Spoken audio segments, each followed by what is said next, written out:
Check, check. Hello. Before I start, I'm told if there's overflow room back here in the Bertha Knight Landis room. Welcome, everyone, to City Hall on this momentous day.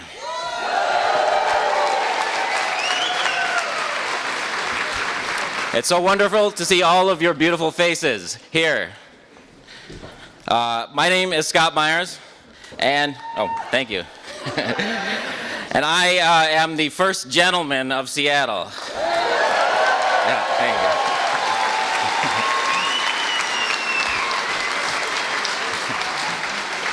you. If you told me 1 year ago that I'd be standing here before you today, I would have said, "You're crazy." Me, a gentleman? And yet here I am. But this isn't about me. We're all here because one fine morning this past November, the citizens of Seattle awoke to find that we had elected as our next mayor, Katie Wilson.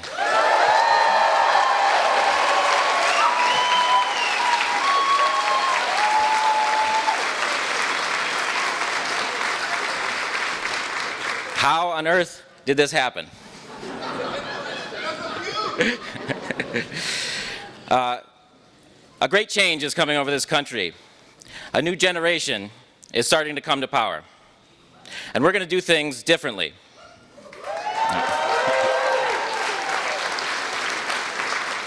Millennials are the first generation in many decades that have things significantly worse than our parents.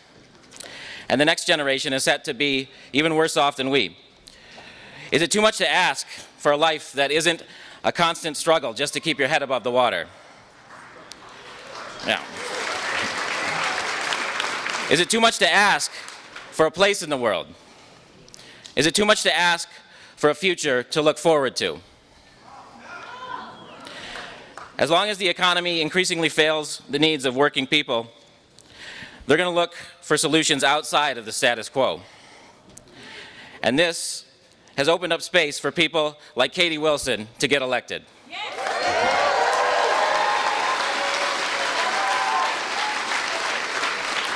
And until things get better, this space is only going to open up wider and wider. Katie is just one of many to come. But Katie is only as strong as the people she represents, only as strong as you. The organized power of working people, ordinary working people, is the only counterbalance to the powerful economic interests that would work against her. Only when we become as serious about taking care of ourselves and taking care of one another as they are about making money, will we be able to solve the problems facing us in the 21st century and build a radiant future for the human race. And I hope that, like Katie, you'll do everything in your power to figure out how we make that future a reality. Oh, yeah.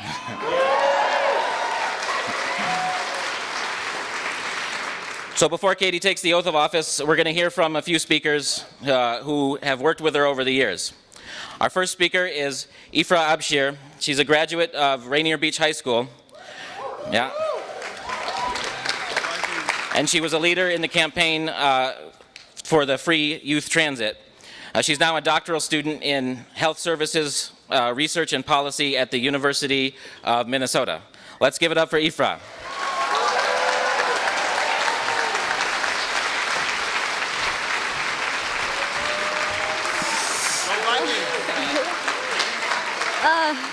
Okay, can everybody hear me well?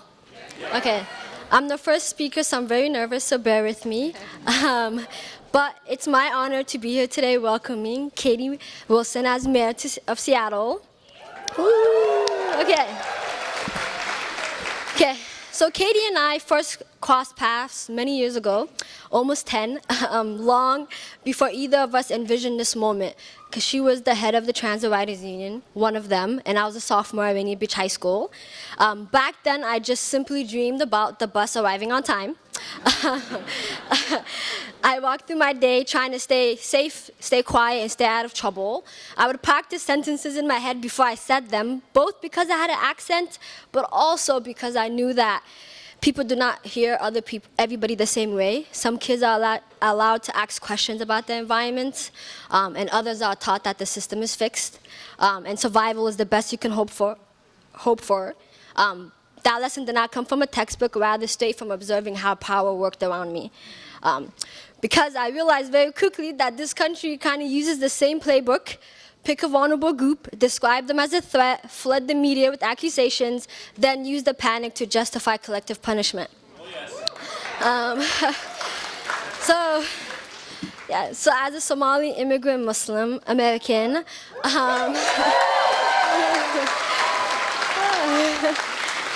thank you. I miss Seattle. But our community knows this script very well. So we had surveillance of our mosque, travel bans, a certain president calling us garbage. And this rhetoric doesn't stay abstract, it always filters down.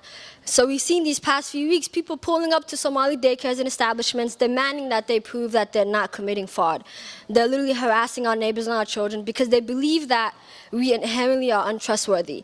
This is what sustained dehumanization does. It starts as language, it becomes a belief, and then it shows up in real places with real consequences. But this playbook is not exclusive to us. So we've seen after the Supreme Court Dobbs reversal, reproductive care became a battleground, forcing people to travel, delay care, or carry pregnancies against their will. Trans youth were being turned into political targets, with lawmakers trying to criminalize their doctors, families, and their very existence. Immigrant policies have also forcefully ripped families apart by design, turning humans into case numbers and seats on deportation flights. But this is exactly why city leadership matters, because when national politics become cool, cities still have power. Local governments can either reproduce harm or they can interrupt it. To be clear, a city cannot fix everything. A mayor is not a superhero. But local leadership can organize protection at the scale of daily life. Because rights are not just words, they're practices. Rights exist in whether you can walk down the street without being harassed, whether your kid can learn without being signaled out, and whether you can access healthcare, whether you can worship without being watched, and whether your family can stay together, and whether you can be queer in public without scanning the room first. And the difference between feeling the full weight of federal cruelty or being shielded by it comes down to interruption. How will we protect each other? How will the mayor interrupt those who wish to harm our city and our community? The truth is, I am standing here today because my life was interrupted by people who constantly refuse to let systems decide my ceiling. Like Rainy Beach High School teachers who noticed me and stayed past the semester, community organizers at Wall Block who taught me that policy is something you can shape, not survive, interrupted by Katie Wilson, who trusted me early before I was polished, when I was just a young high schooler trying to get to school on time. Exactly.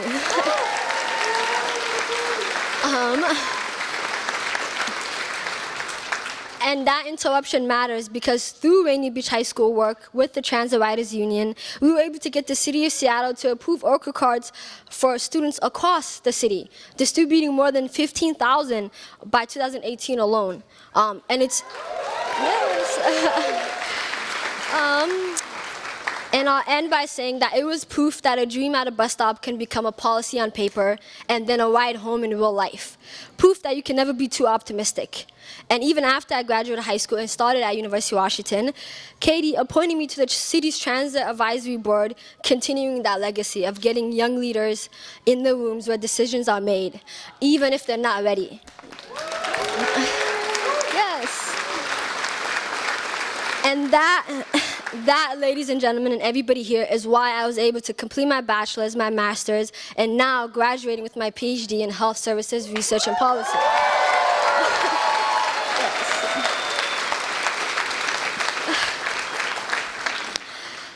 So yes, keep calling the mayor about potholes. Please call every day if you need to, but also remember that democracy is a street we all live on, and if we can patch the asphalt, we can patch civic life. If we can build the city budget, we can build a city that refuses to cooperate with cruelty, and if we can keep a city running, then we can keep each other safe.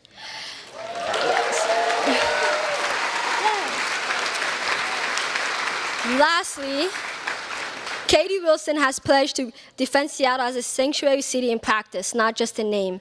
Yes. Because cities do not earn moral authority by how they treat the powerful. They earn it by who they refuse to abandon. And history is watching, and history does not reward neutrality. So thank you.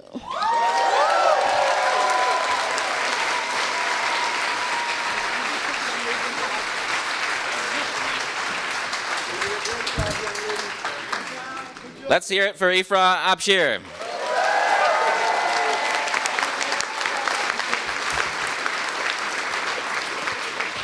Our next speaker is Jarvis Capuchin.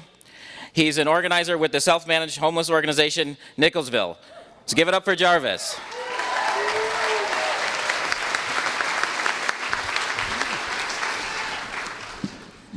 Well, I don't know if I can follow Abraham.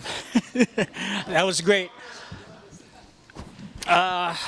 Good morning, everyone, and Happy New Year. I'm thrilled and honored to be asked to speak before you today here as we celebrate the inauguration of our new mayor, Katie Bill Wilson. Katie is someone that I've known for about 15 years now, and someone I've met with for a quintessentially Seattle cup of coffee. And I'm so proud that she's been elected as our new mayor.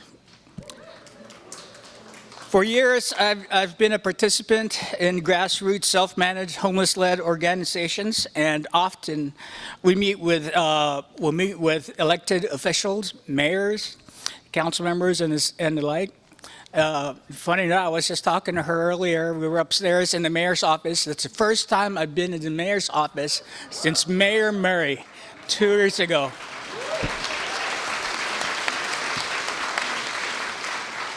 And that was when we were meeting with the mayor for the declaration of state of emergency on homelessness 10 years ago.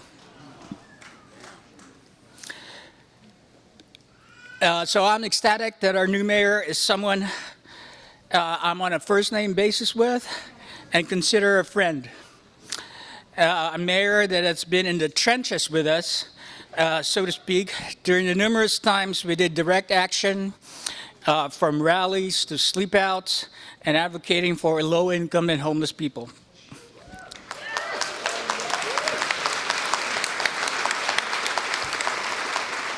I first met Katie during the early days of the Transit Riders Union when I was still homeless, staying at 1063.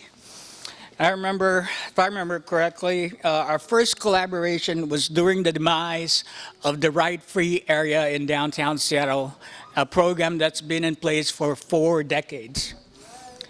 That was in 2012. And it was only natural to join forces with an organization that is advocating for affordable transit and an organization of homeless people that rely on a public transportation to get around to services and resources.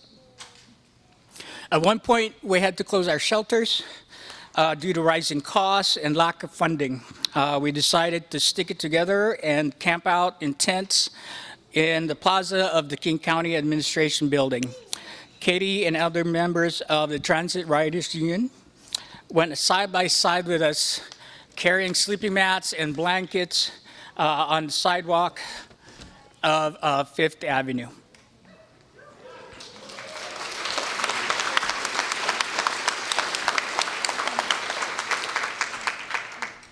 Katie and I played a lot of Scrabble together.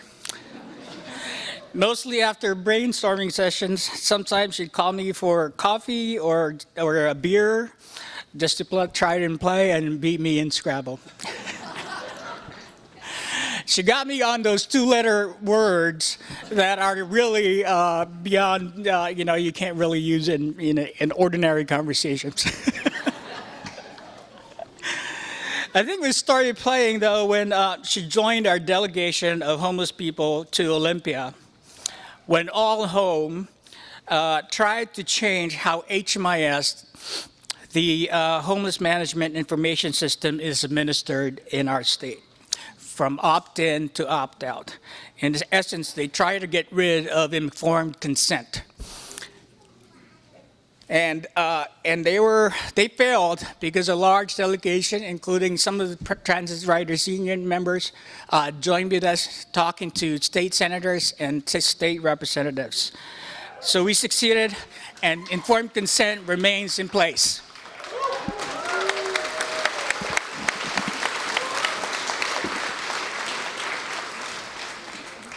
Not quite sure about the chronology of all events and collaborations with the Transit Riders Union, specifically with Katie.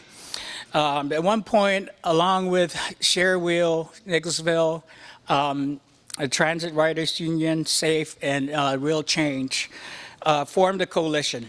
At the time, we called ourselves Occupy the Committee to End Homelessness in King County, or Occupy CEHKC. We're working to put pressure on the agency to take substantive action to solve homelessness and prioritize the safety and survival of homeless people.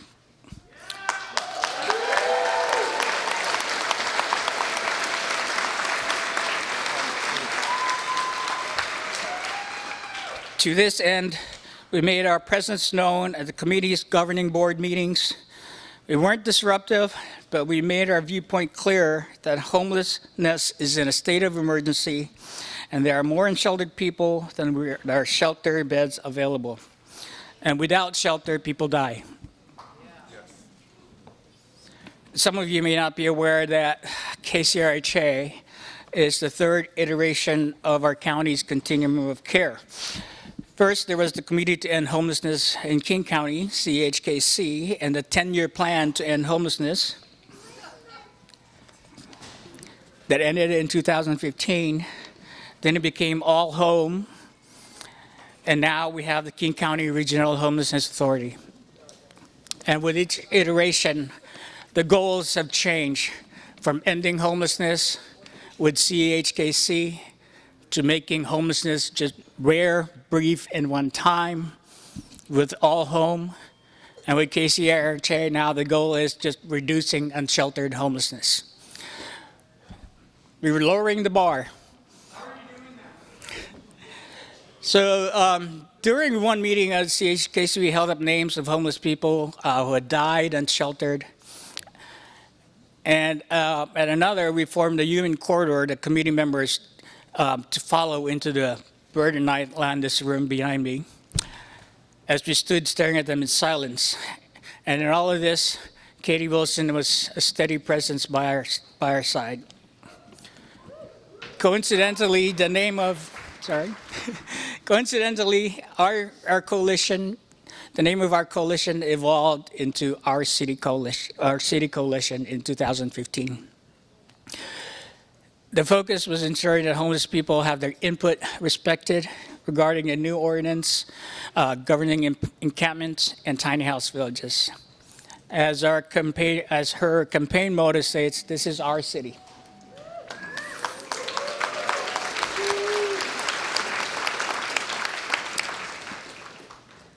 Not everything the coalition did went smoothly. Funny story.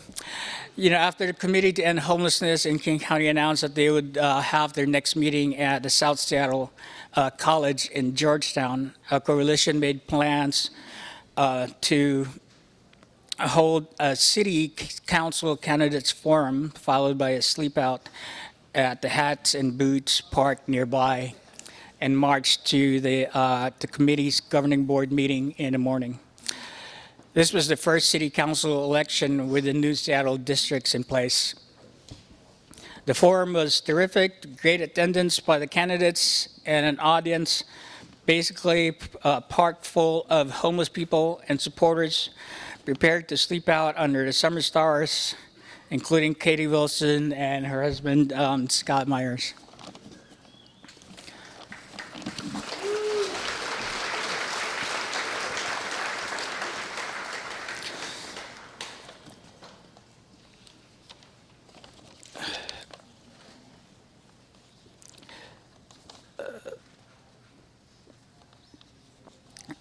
So during the sleep out around 4 a.m. in the morning, somebody or someone from the Parks Department that helped us get the permit for the sleep out at Haddon Boots Park forget to tell the, I guess, the supervisor for the park to turn off the water sprinklers. 4 a.m. Water sprinklers start going off, and we're all like, people, we just keep hearing people shouting, and we're all getting soaked. Nice way to wake up. So I'm pretty sure I'm forgetting some, because there's been plenty of numerous actions that we did alongside Katie and the Transit Riders Union, including the formation of the Stay House, Stay Healthy Coalition, advocating for renters' protections and rights. We managed, with Katie's leadership, we have managed to accomplish a lot. And I'm pretty sure with us working with Katie as we start the year and her new administration, I'm hopeful and excited of what we can accomplish together. With her leadership,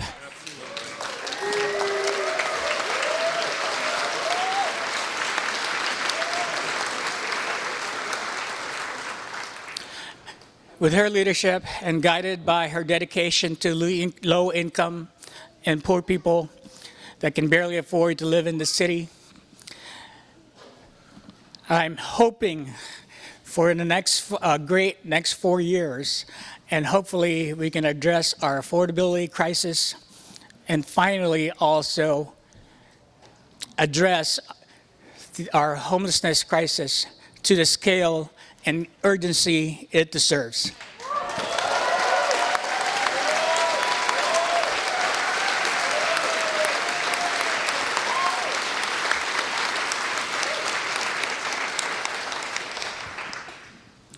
I'm pretty sure that's a tall task, but I'm sure any surprises or challenges along the way, I'm pretty sure Katie, Honorable Mayor Wilson, I'm going to stop having to call you that. But I'm pretty sure you'll be a remarkable mayor for our city. Thank you.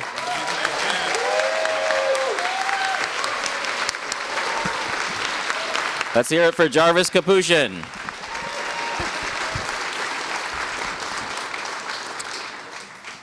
Okay, our next speaker is Cynthia Green. Cynthia, yeah. Cynthia is an 8-decade resident of Seattle who grew up in the Central District, and she is the namesake of the Cynthia A. Green Family Center in Skyway. Let's hear it for Cynthia.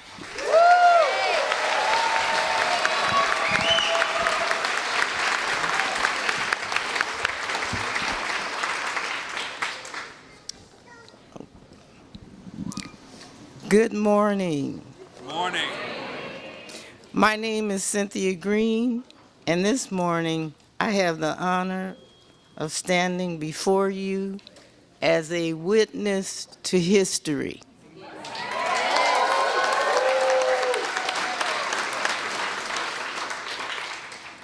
I have lived in Seattle for 80 years. I have watched this city rise and fall, expand and exclude, promise and disappoint.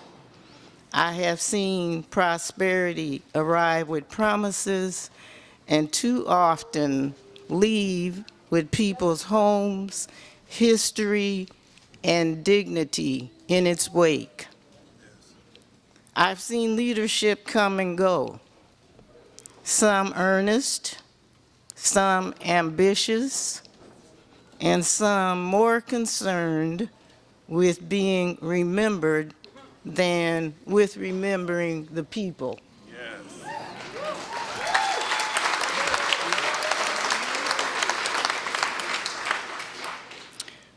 So when I say this moment matters, I say it with the weight of a long memory. Today, we swear in a mayor who did not come from the loudest rooms or the richest donors.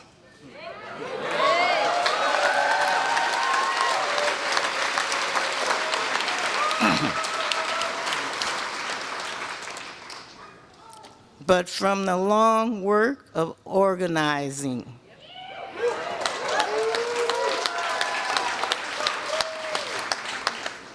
Listening and standing with people who are usually told to wait their turn.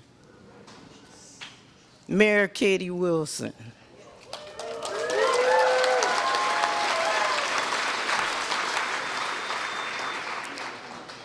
My family endorsed Katie early. In her, we saw the type of person this world needs more of.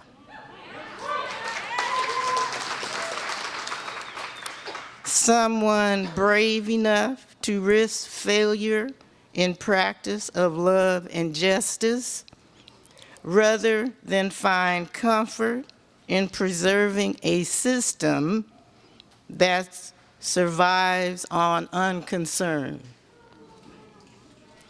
And let me tell you, we caught some criticism for it. We were cautioned to be sensible, urged to temper our hopes and accept what was deemed realistic.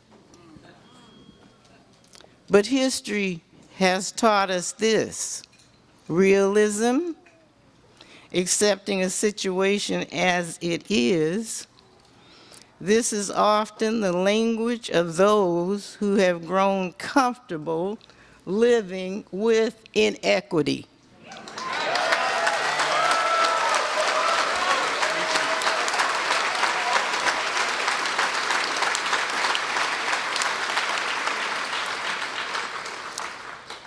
And who would prefer others to do the same. Know this: when people tell you to lower your expectations, it's usually because they've gotten comfortable with someone else paying the price.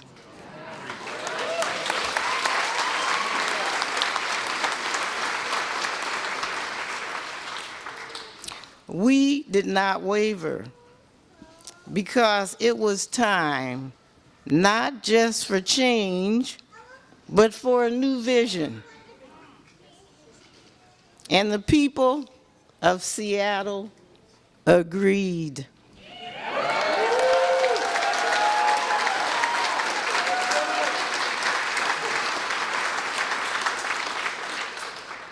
Today is more than a celebration for our mayor. It is victory for the people who refuse to disappear from this city.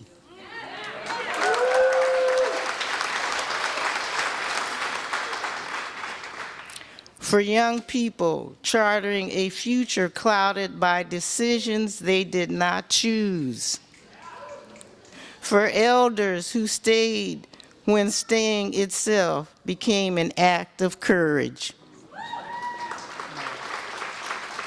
For mothers and kinship caregivers keeping families together with too little support. For artists who gave Seattle its voice, even as they struggle to keep a roof over their heads.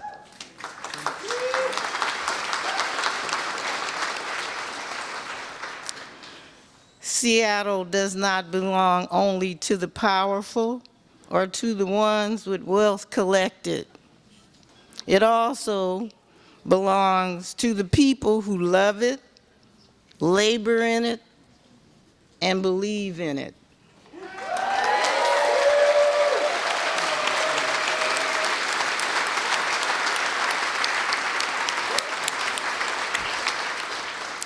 This is our city.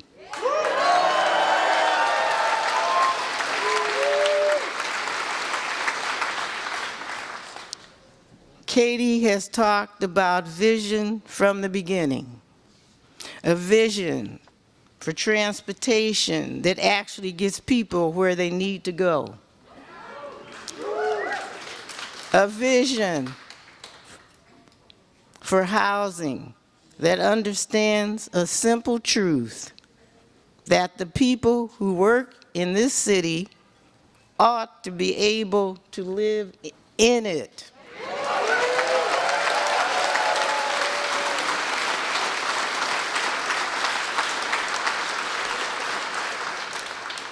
A vision that does not confuse growth with goodness.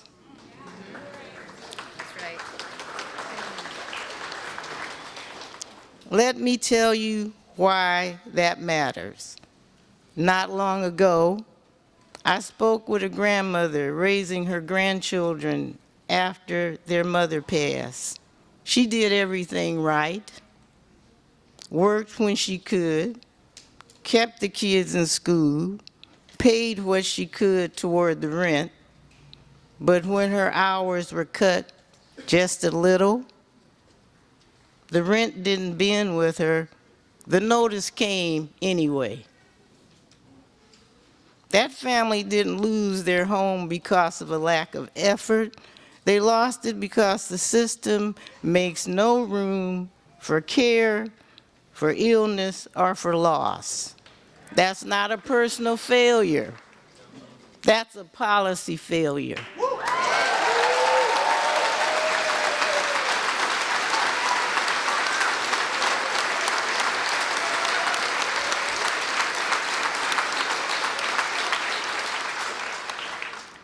That is why lived experience matters. Reading about struggle is not the same as living it. Katie knows the cost of child care.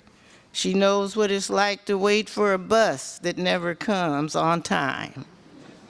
She knows rent increases aren't abstractions, something that exists only as an idea. They're eviction notices. She co-founded the Transit Riders Union because she understood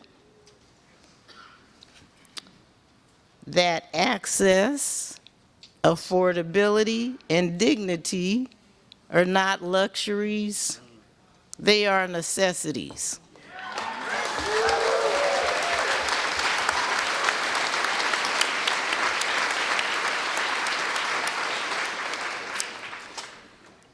And she didn't just organize for change when it was fashionable. She showed up when it was hard. That's the difference. So, Mayor Wilson, the path ahead will be hard. You will be celebrated, and then you will be scrutinized. Your work and actions will be looked over. You will be lifted up and then torn back down. This is the pattern.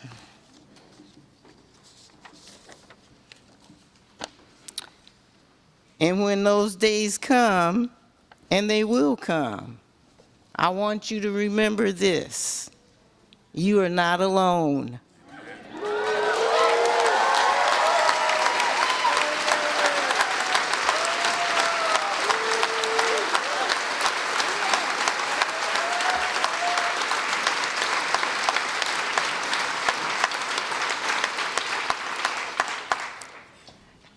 You have assembled a team that reflects the true Seattle: multiracial, multi-generational, rooted in community, rich in lived wisdom, people who understand that loudness is not clarity, that ego is not leadership, that compassion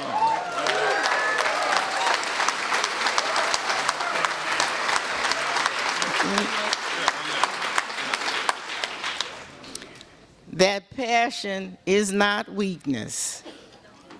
You have a city that chose an organizer to lead it. Because organizers have been guiding us all along.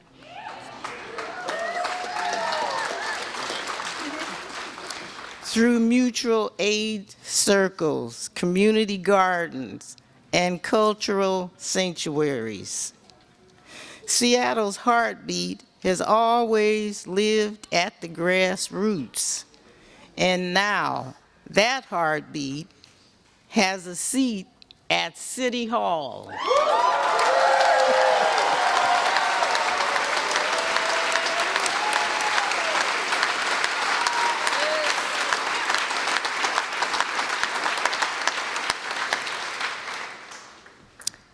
And today is not the conclusion of the work. This is the beginning.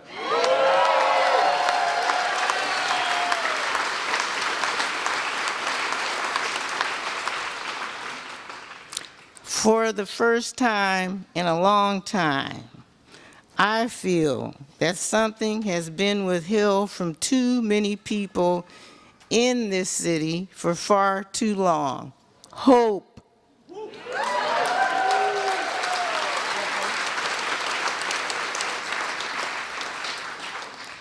Seattle can hope again.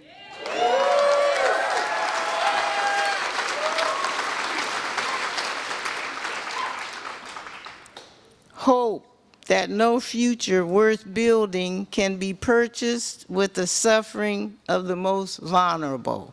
Hope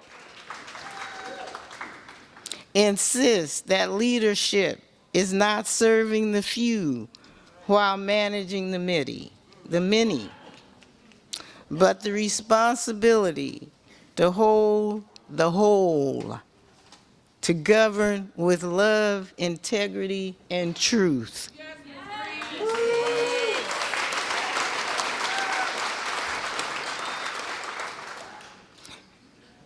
And hope understands that love lives in small, faithful acts, repeated daily, until they gather enough strength to restore a city.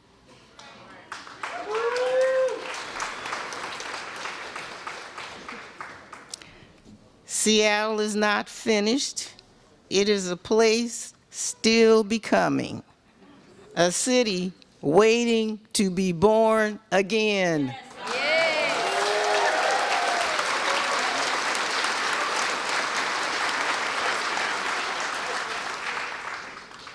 Today, we take the first step in that work together.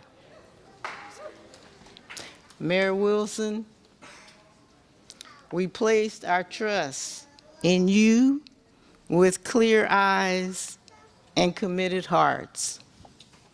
Walk with us in hope, lead with us in truth, and build with us the city we have long believed is possible.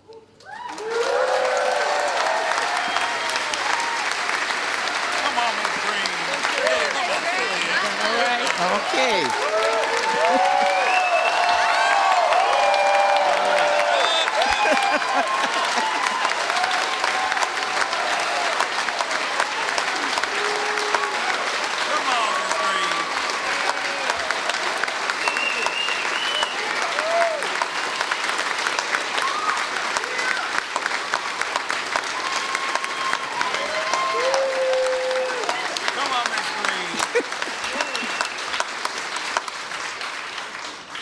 I just wanted to add congratulations. Good job, Ms. Green. You know I love you. Oh my God. How you doing this morning? Let's hear it for Cynthia Green.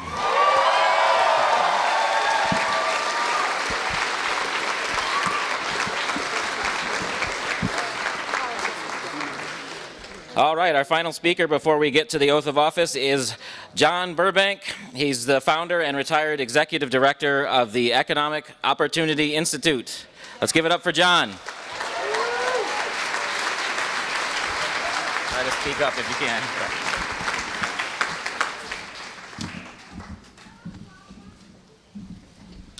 Wow, what an amazing audience and amazing day. And thank you, Cynthia. That was just such a marvelous talk. Thank you, Scott, for adjusting the microphone. But all the way, we should know that Scott happens to be one of the best bagel bakers in the city of Seattle. And a very special thank you to Katie Wilson, to Scott Myers, and Josie. And an overwhelming thank you to the activist citizens who worked their hearts out to elect Katie Wilson as our next mayor.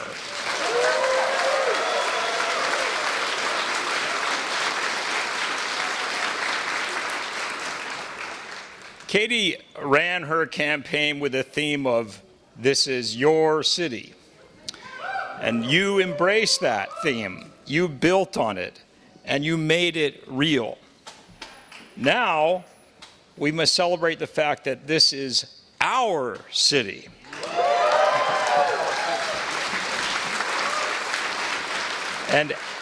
And as Seattle is our city, we must act, all of us act, with responsibility, with respect, with purpose, and with goodwill. We must work together to create our shared and thriving Commonwealth of Seattle.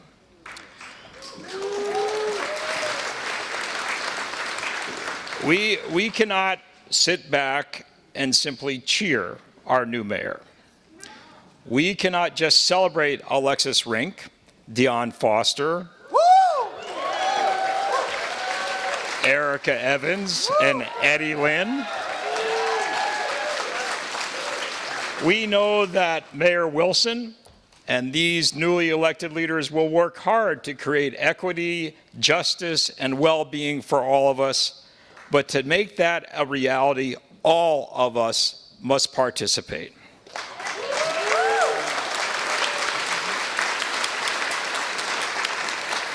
We must continue to be innovative, persistent, demanding citizens, and always, always keep our eyes on the prize.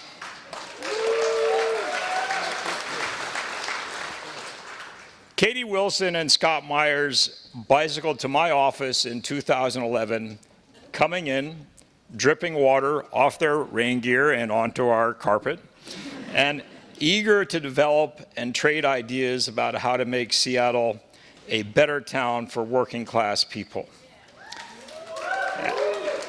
After our talk, they bicycled off in the pouring rain, and 3 months later, they founded the Transit Riders Union.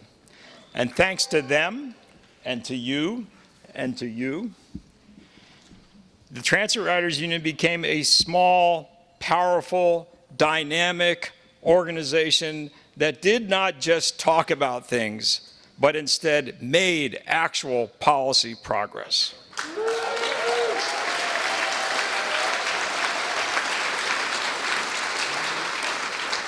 Katie never gives up. The day after Trump's first election, Katie came to my office and said, "Let's start the movement to Trump-proof Seattle."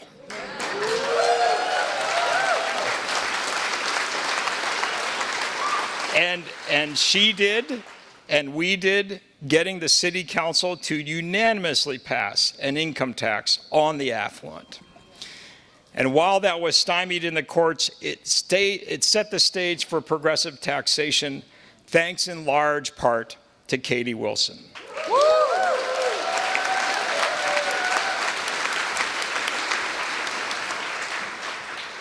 Katie was the originator of the Jumpstart tax to fund affordable housing. And And from Jumpstart, we developed the excess compensation tax to fund social housing. And the voters got it, and their votes for the excess compensation tax catapulted Katie into her campaign for mayor. And that was just 10 months ago. How do we honor Katie, this incredibly courageous and audacious and shy citizen of Seattle? We thank her for running and winning her campaign to become Seattle's mayor. We thank her for her undaunted, quiet, lonely, sometimes going door to door with Josie in a baby carrier, and ultimately successful campaigning to increase the minimum wage in cities ringing Seattle. We thank her for her youth and employee passes on Metro buses. We thank her for her nationally recognized work to enable an independent media. We thank her for building coalitions. We thank her for building coalitions of community organizations, workers, activists, immigrants, Democrats, socialists, child care workers, small businesses, unexpected listeners and supporters, and voters.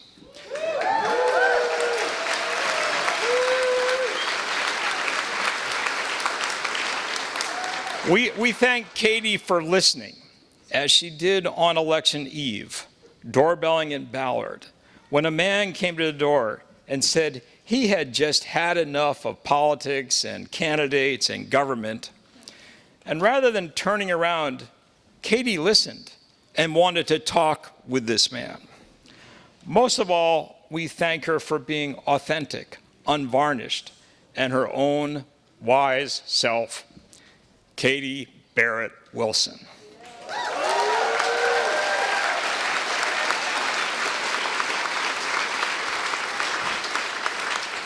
A few years ago, Frank Chop, Larry Gossett, and I were at a Transit Riders Union annual fundraiser.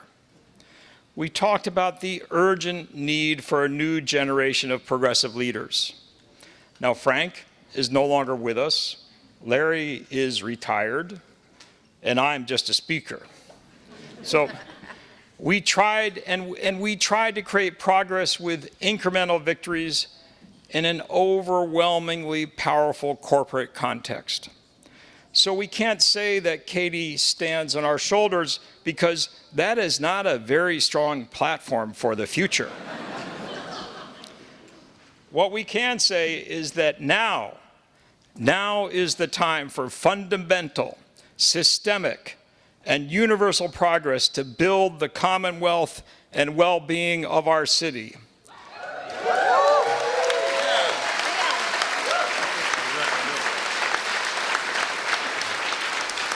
And rising from the ashes of Trumpism and neoliberalism, our new mayor will lead us in creating a phoenix of hope and opportunity, of goodwill and economic security for all of us in this great city of Seattle.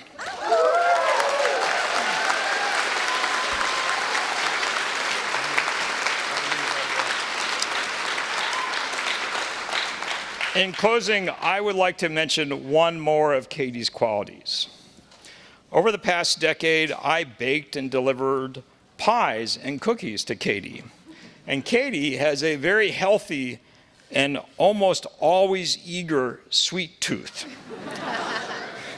My bakery's deliveries were always welcomed and sometimes eaten immediately, even while we were talking. So if you want to get to Katie's heart, talk with her, listen about progressive policy, and act as good citizens. And if you want to get to her well-being, bake some muffins for her.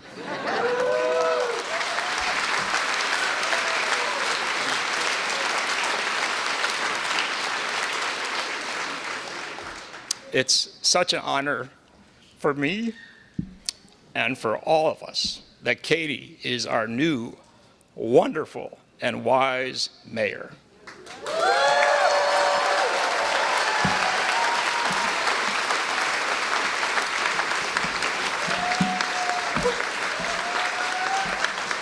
So let's celebrate and then let's get to work. Thank you very much.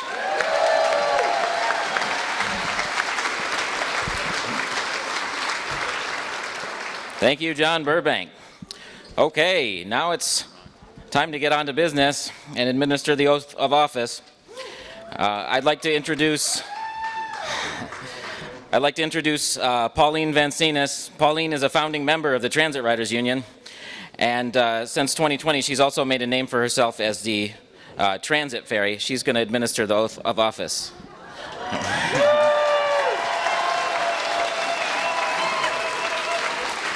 Are you coming up?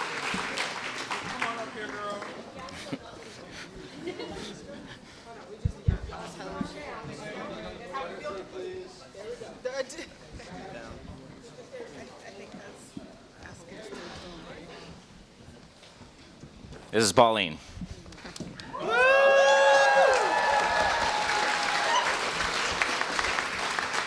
Hi, and I am, to quote somebody else, beyond thrilled, beyond delighted to have this honor. Katie surprised me about a week ago with this, and I am just tickled pink to be here. There, can you guys hear me? Yeah. Okay, yeah. Yeah.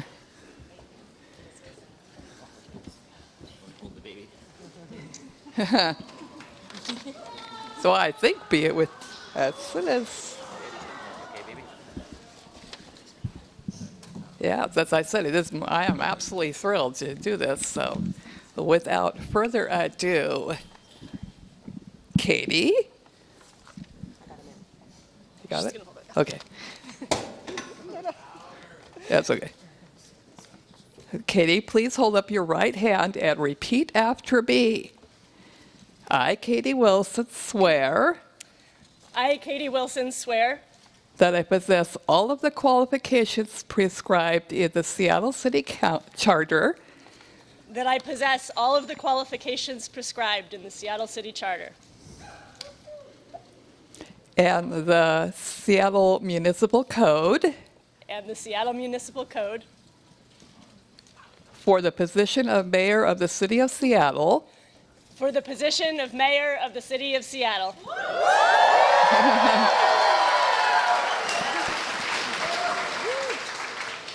That I will support the Constitution of the United States.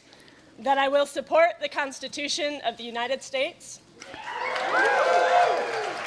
The Constitution of the State of Washington. The Constitution of the State of Washington. And the Charter and ordinances of the City of Seattle. And the Charter and ordinances of the City of Seattle. And that I will faithfully conduct myself as Mayor of the City of Seattle. And that I will faithfully conduct myself as the Mayor of the City of Seattle.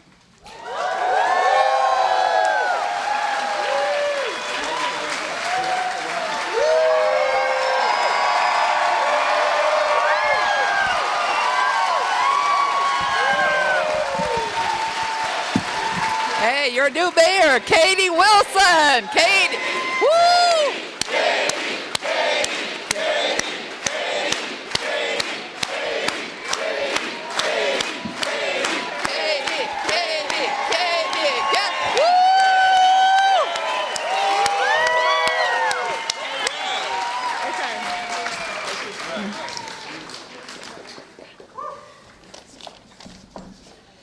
Thanks, guys.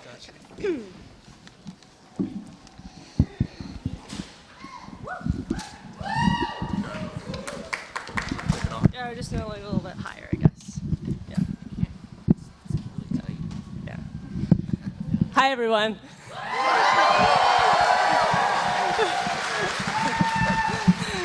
I know you've all been standing for a long time. Just a little longer. So my team asked me if I wanted some help with my speech. And I said, you know, I understand that when I'm the mayor, I'm going to have some help writing speeches. But I feel like maybe this is my last time where I get to just say whatever I want.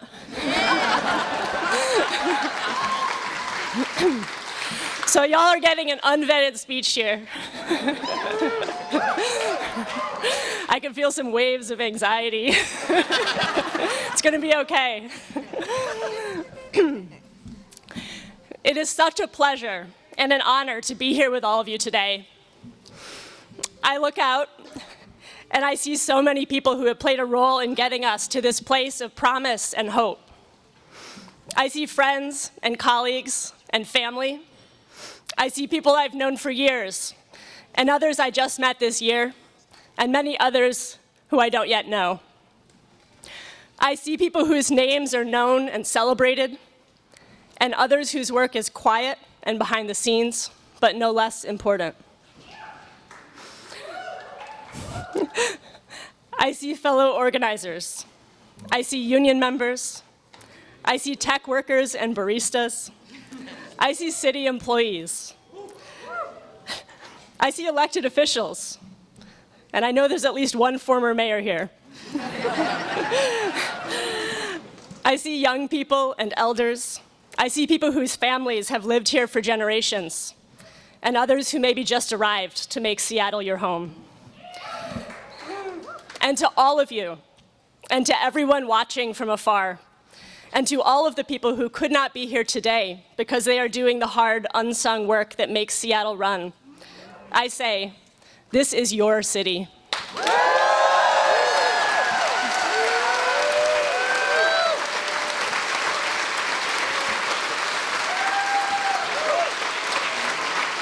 This is your city.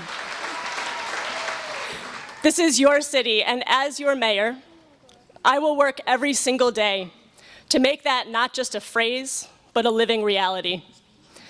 This is your city. That means that you belong here.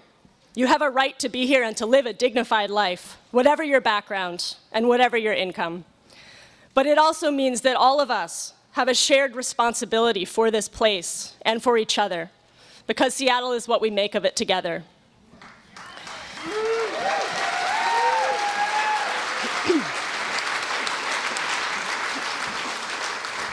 It's hard for me to believe that it's been less than 2 months since the election. And in that short space of time, a lot has happened. For one thing, I'm getting really, really good at hiring people. But seriously, I am very excited about the team that will be joining me in the mayor's office. I remember a conversation that I had with my husband sometime shortly after the primary, when it began to look like I might actually become the mayor.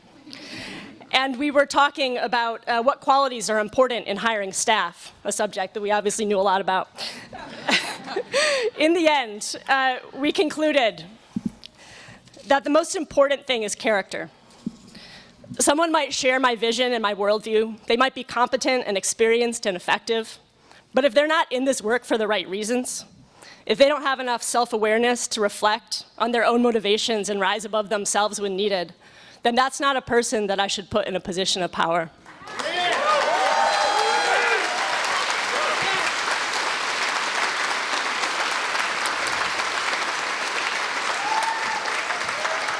I believe that it is so important that the people working alongside me in the mayor's office every day are good people with good judgment who have the best interest of our city at heart. And I am filled with confidence and hope for the future, in part because I know that that is going to be the case. We're still building this team, but many of them are already on board and are sprinkled among you here today, and I hope you get to meet them. What else has happened since election night? Well, late last month, I had the honor of being noticed by the President of the United States, who called me a very, very liberal/communist mayor.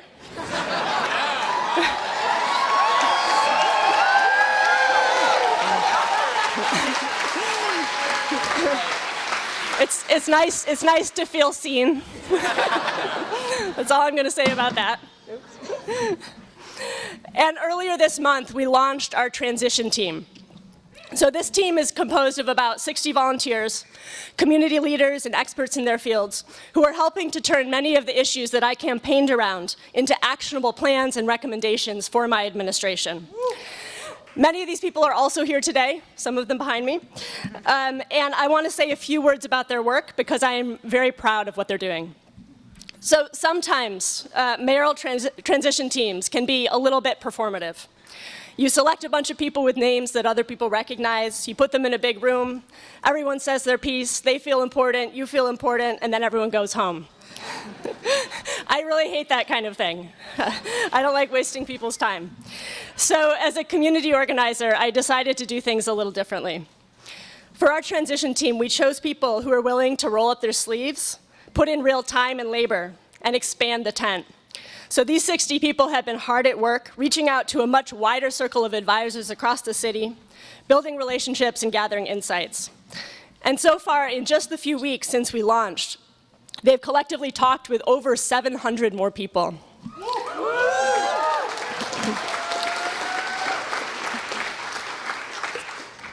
This process will continue through January, and I am so grateful for the work of this team and excited to see the recommendations that they assemble. They're digging into all the subjects you might expect: housing and homelessness and transportation and climate action and workers' rights and public safety and so on and on. But when my transition director first shared with me a proposal for the work groups that we would be assembling, there was one that stuck out to me. It was called Civic Narrative and Major Initiatives. And I was like, what does that even mean? Civic narrative. So that's the story that we tell about our city, our collective identity, who we are and where we're going. Major initiatives. They're what happens when the government teams up with the people and the institutions that have access to vast amounts of capital to put on big events or undertake big infrastructure projects that change the face of our city. Now, to be honest, this kind of city making and the civic boosterism that supports it, surrounds it, has never been my jam. I'm kind of a rabble-rouser. I campaigned on affordability, on homelessness, on taxing the rich.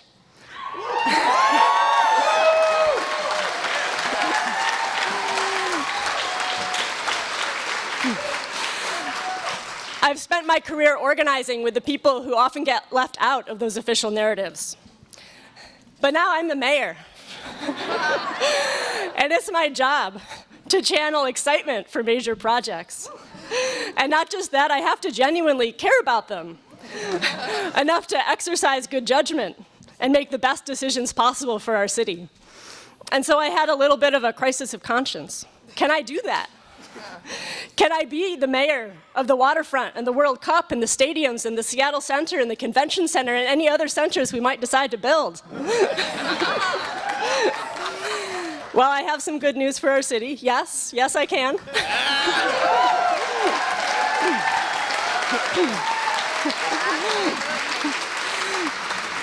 I'll do it in my own way, but I can do that. But that also got me thinking about this idea of civic narrative and Seattle's identity. Because the thing about cities is that there's never just one story to be told about them. Seattle is, we all know, a city of innovation. We're a city of software and same-day delivery and cancer immunotherapy and so much more. The kinds of advances that are powered by our tech and aerospace and biomedical industries, by our major research institutions, by the brilliance of our entrepreneurs and our tech workers and our engineers and our researchers. And that's all a core part of Seattle's identity. But just as there is city making and innovation from above, there is also city making and innovation from below. There are kinds of innovation that no one pays you for, but they're no less important.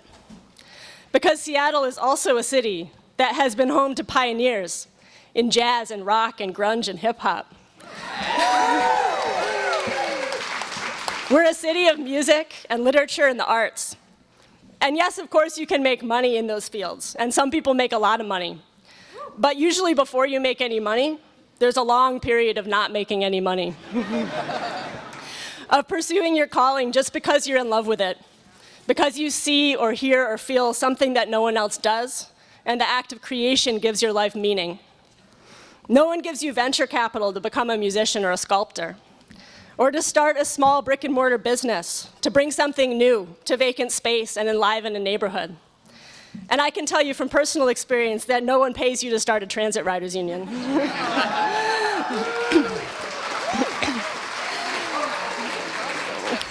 No one pays you to try to change the way power flows through the city, to change who has a voice in shaping our city's future and its politics.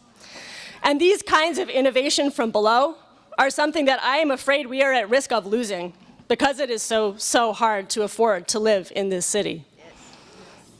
So when we fight for affordable housing and childcare, it is not just about solving the math problem of how to make your household's revenue exceed its expenses. And when we talk about shaping our transportation system and our neighborhoods, it's not just about making people's commutes safer or shorter or less polluting. It's about opening up the time and the space where life happens, where people can breathe and experience and create, where we can be full human beings and not just means to an end.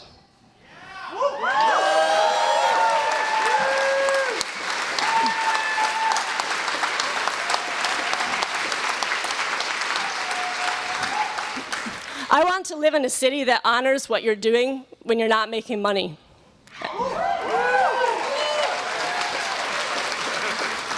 I'm not talking about watching Netflix, by the way.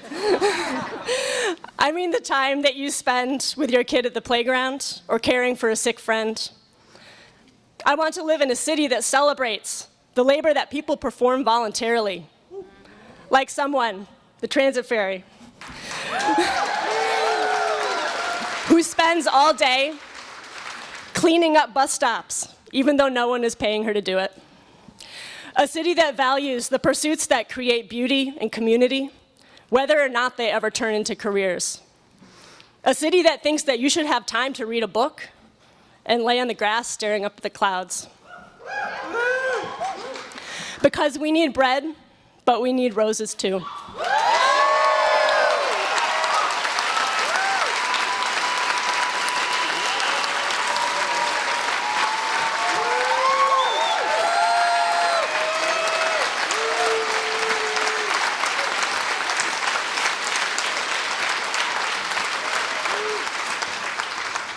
We all deserve roses. And we can honor this work and leisure too, not just by praising it or saying that we value it, but by fighting to make possible a way of life where you do not have to spend every waking moment figuring out how to pay your bills.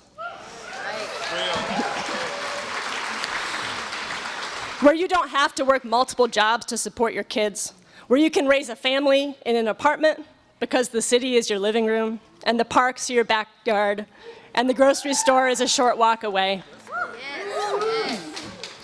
And I believe that we can have all of this, but it will require yet another kind of innovation.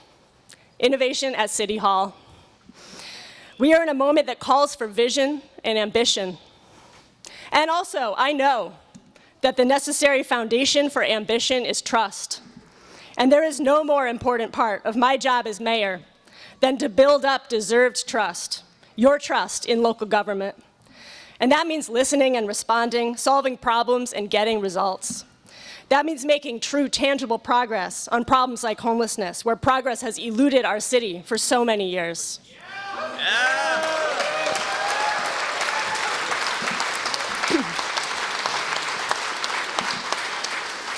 I believe that we can do all of this, and we can also do big new things. And we have to do big new things. And I am going to be calling on all the brilliance and the creativity and the dedication of our public sector workers, our city employees, as we push the boundaries of what we can accomplish together. But most of all, success is going to require all of you. Is anyone here at Seattle City Hall for the very first time this morning? Yes! That's a lot of hands. Welcome. This is your building.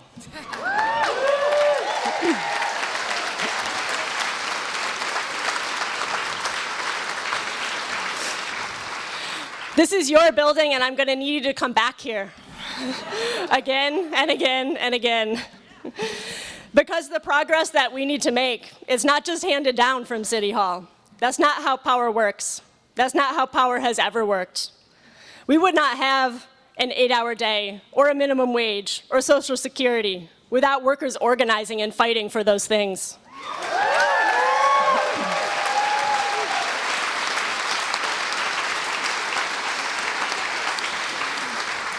We would not have the rights that we have for women, for black and brown people, for the LGBTQ+ community, without mass social movements fighting for dignity and equality.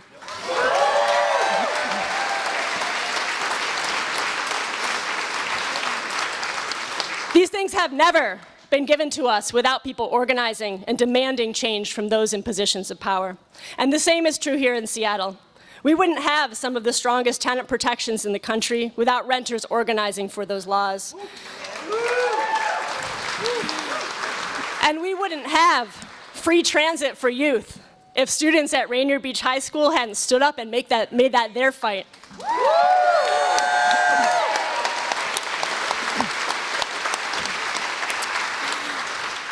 We wouldn't have Jumpstart Seattle without a multi-year grassroots campaign for progressive revenue. And we would not have the highest minimum wage in the country, in Tukwila and other cities around King County, without people pounding the pavement and knocking on doors and getting out the vote.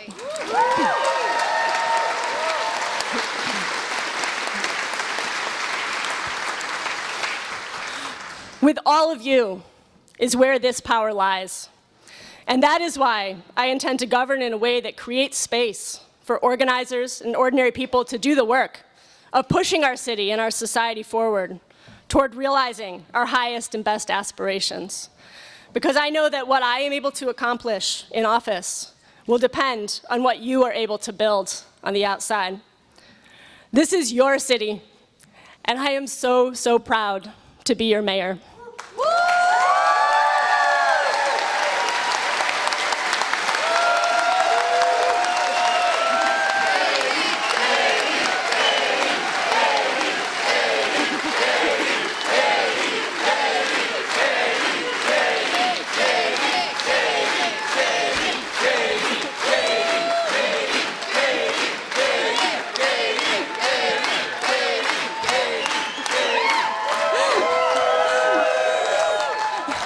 That's all I wanted to say. Let's do this together. So we're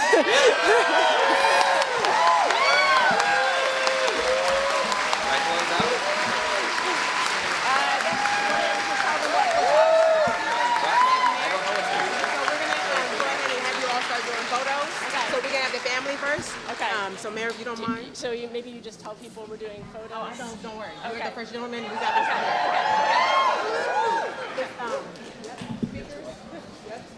Should we tell people what they should do? Well, yeah. Give me one second. You.